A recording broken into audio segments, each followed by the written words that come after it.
So 4 weeks after finishing a 6-year relationship with my ex, we met in a car park with our 9-month-old daughter. I was 9 weeks pregnant with our son, and he proceeded to get in the car with a knife and said if he did not agree to be with him, he would kill me and slit my throat and go to prison forever for doing so. He proceeded to stab me 8 times. He stabbed me in my heart. There was 20 odd witnesses. He was in a car park outside of a gym. They called the police, they called the ambulance. He left the scene, the ambulance came, took me to hospital, and I had to leave my daughter there. I didn't know at the time I'd been stabbed in my heart, so I woke up in intensive care the next day, having had open heart surgery, life-saving surgery, and the heart surgeon telling me he'd never seen anybody survive injuries like I had, so it was a miracle that I'd survived. So when I woke up in intensive care, I knew in that moment that I was a victor, wasn't a victim, and that I needed to have a meeting with my ex-partner to ask him why he'd done this. And the meeting changed my life, absolutely changed my life. I wouldn't be the woman that I am today, so free, standing in my power, so strong, if I hadn't had that meeting. And it's why I stand by restorative justice, because it allowed me to face my demons, it allowed me to have closure to a certain extent, it allowed me to face the man who tried to kill me and hold him accountable for his actions. And I would encourage anybody to do restorative justice, because I always say that if a victim knows why they need it, that they need it, they know why they need it. I may not be able to articulate that to people, but it's really important for you to do what you need to do in your recovery process, in your healing process. And I would say restorative justice is the most powerful tool in a healing process.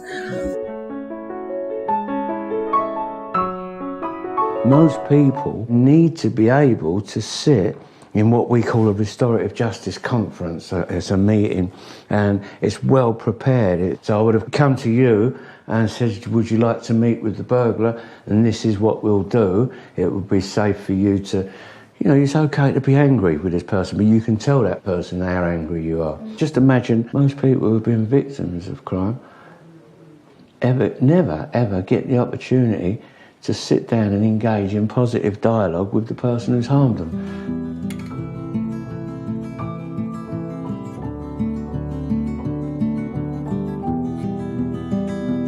I'm Peter Wolfe. I was a career criminal. However, this was to change when I took part in a restorative justice conference. For the last 12 years now, I've been working with victims to facilitate the face-to-face meeting of victim and offender. This, I think, over the years, has helped many victims come to terms with the crime that's been committed against them. You can actually move forward, and actually that helps with the fact that you're not fearful sort of walking down the road. That worry about someone coming in or opening that front door and has it happened again, it's not there anymore. At the beginning of the conference, he started to explain himself and explain why he'd done what he'd done. And I think it was the point when we were then able to start to talk and to talk to him about how it was to walk into the house and to find the mess, how it was that it made us all feel, how it made my children feel and my daughter not sleeping. And you could see, a bit like what you just said, that penny dropping. What was it like for you when he said sorry? I believed him when he said sorry.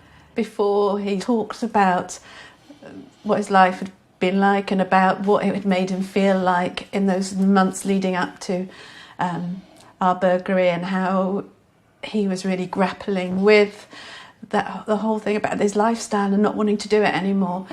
And he talked about the impact of the locket that he took and opening it and seeing a picture of my grandparents and how that made him feel, and the emotion there, you could see the emotion there and the impact of what he's doing on him, and I really believed he was sorry. Becoming a victim of crime is often a traumatic experience. Many victims feel that their life has been turned upside down. What was once normal and familiar no longer feels safe. And the criminal justice process can be daunting and complicated, leaving those who have been harmed feeling excluded and in need of answers. Restorative justice can change this. Restorative justice gives victims the opportunity to communicate with the offender. to express how they have been affected by the crime, and gives the chance to have unanswered questions resolved.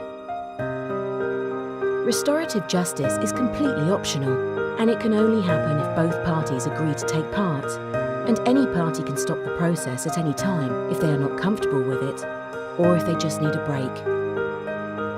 And restorative justice works. The vast majority of victims are happy with the process, and reoffending rates for offenders who take part in the process are exceptionally low. It's not about passing judgment, it's about repairing the harm that has been done, with a unique process which allows those taking part to regain a sense of control, drawing a line under whatever has happened, so they can look to the future and move on with their lives. Since the process, I'm no longer a victim. I'm really glad I did it. We felt like somebody actually really cared about us for the first time. It really affected me. I saw the effects of my actions. Everyone has the ability to change. Restorative justice helps people move on with their lives.